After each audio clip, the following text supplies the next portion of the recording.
Iteka n'umunezero ntangere vyo gusubira kubana namwe abanywanyi mukurikira ibiganiro n'amakuru tubagezaho iminsi yose kuri iyi mboneshakure ya Hejuru TV.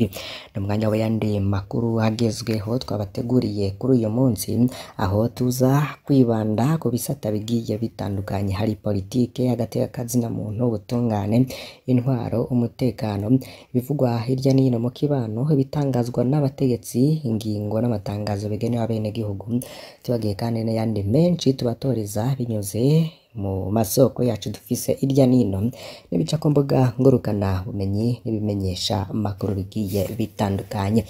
Turi kuwa gatandatu ku itariki ya 20 Mukakaro 2024, aho tubazaniye amakuru adasanzwe yacu ya mbere yo kuri uyu munsi. Reka dutangure rero tubagezaho inkuru nziza y'ibyatangajwe n'umushikiranganje wa mbere Gervais Ndirakobuca. Imbere yuko muyumviriza, mutangure mumukomera amashi uwo n'umushikiranganje wa mbere wa leta y'u Burundi Gervais Ndirakobuca. Reka kuri iyi mboneshakure ya Hejuru TV tumuhereza amashi.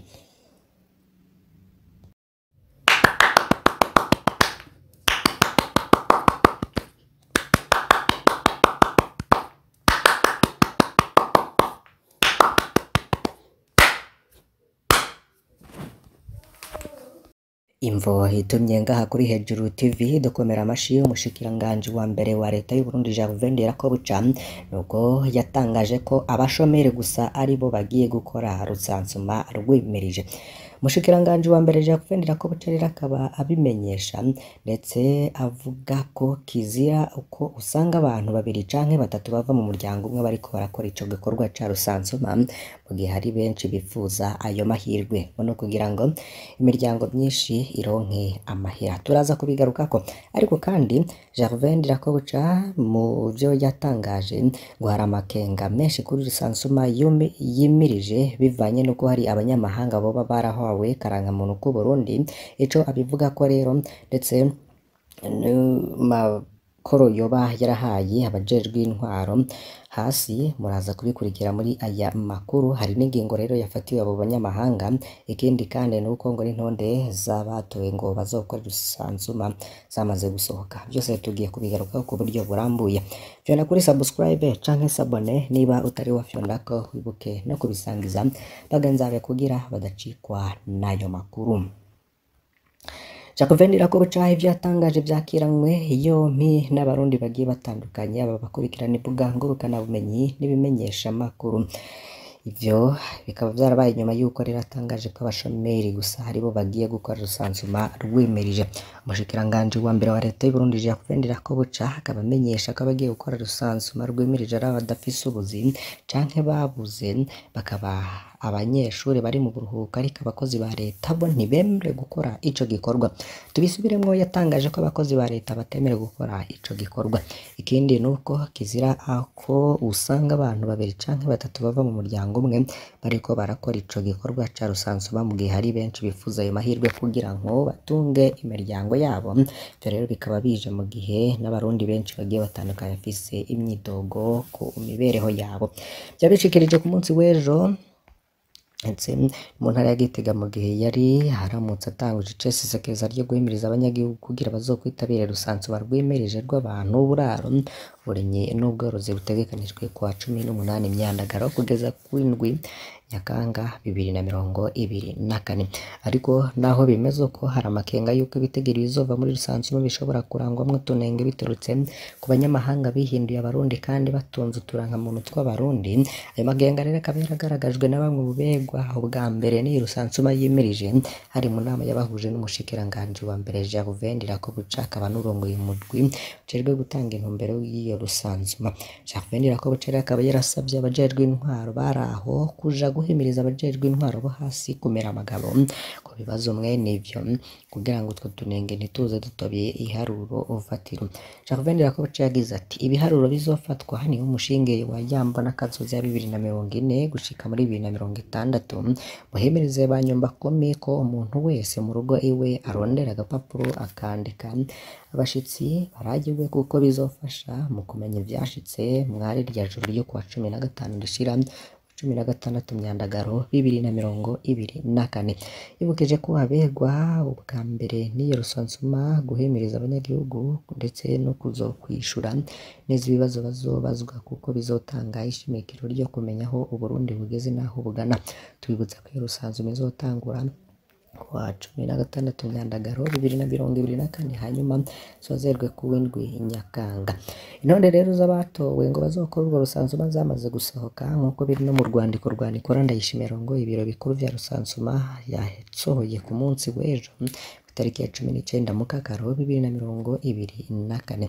Bari kuri izo ntonde rero ngo barashobora no gutwara ibibaranga guhera umunsi w'ejo gushika ku itariki y'uyu munsi ya Mukakaro, ubwo ni itariki ya 20 ku mirwa mikuru y'amakomine yabo, kugira rero basuzume ko bihuye n'ibyo banditse baciye ku buhinga bwa none, kandi ngo umwe wese azokwinjirana ibimuranga navyo rero akaba ari ibi: hari urupapuro rwemeza aho uba, attestation de résidence hamwe na photocopie impamyabushobozi canke copie certifiée conforme du diplôme original.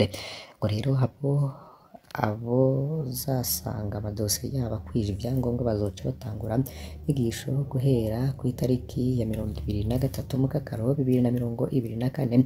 Banza rero bazomenyeshwa mu nyuma nk'uko rero kinyamakuru imbere kivyandika. Ese mwe mudukurikiye gute mwakiriye ivyatangajwe na Gervain Ndirakobuca ko abashomeri aribo bazokora rusansuma? Mugira ico mushikiriza muri commentaire.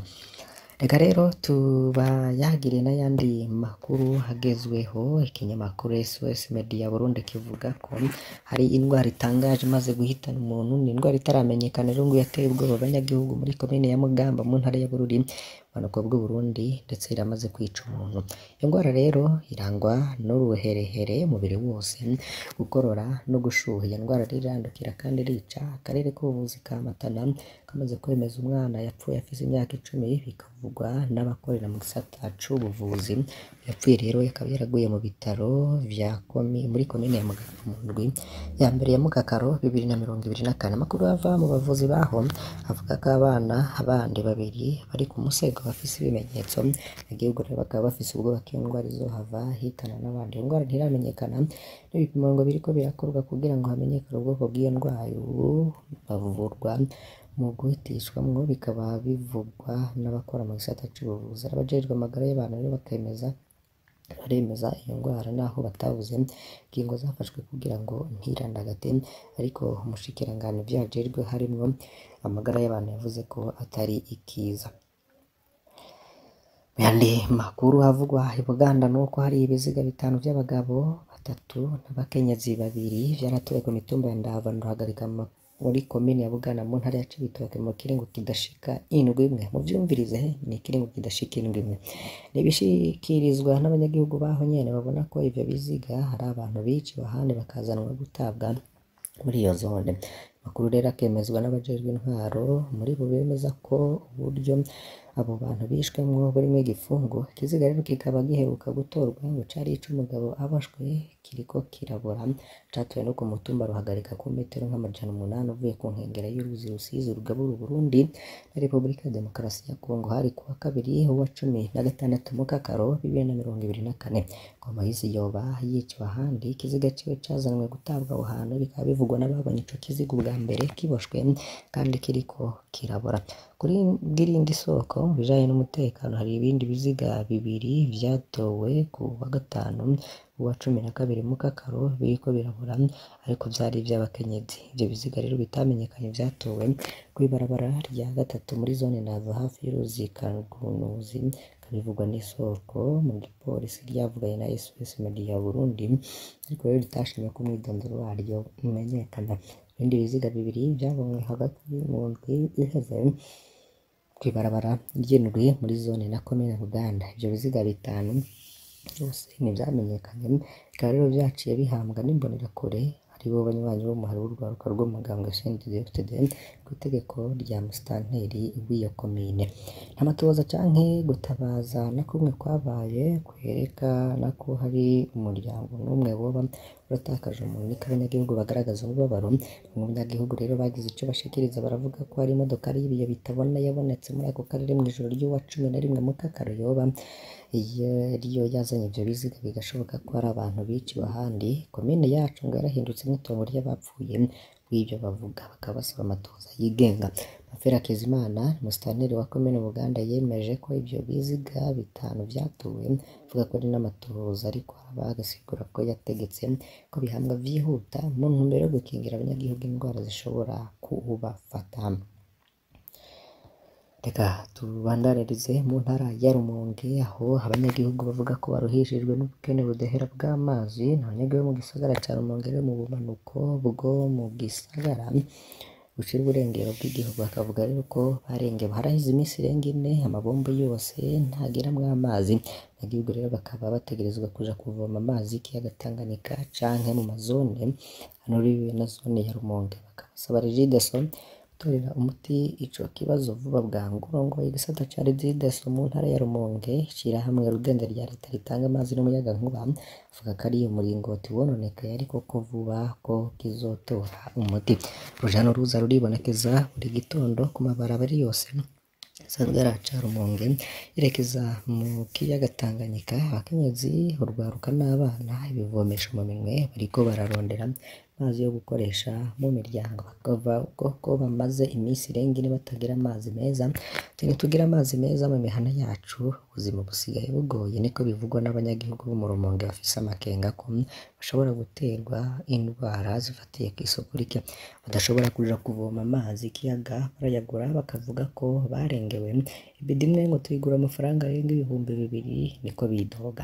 Abahakorera rero ibikorwa bakaba bihuza abantu benshi nk'ibitaro, abahakorera bemeza ko bagira ingorane zo kuronka amazi, cane cane ko hari ikindi nyamukuru kibuze arico c'igitoro. Abanyagihugu bo mu gisagara ca Rumonge rero bakaba bavuga ko bafise amakenga ko bashobora no kwandura, bakaba basaba Regideso kwihutira gutora inyishu y'ico kibazo. Zaburo Nzokizwa nayo arongoye igisata ca Regideso mu ntara ya Rumonge, akavuga ko hari ingorane yabereye mu kiyaya ca Dama kigabura amazone ya Kizuka na Rumonge muri komine Rumonge, akaba amenyesha ko bahinga bari ku kivi kandi akabona ko vuba amazi azosubira kuboneka mu gisagara ca Rumonge.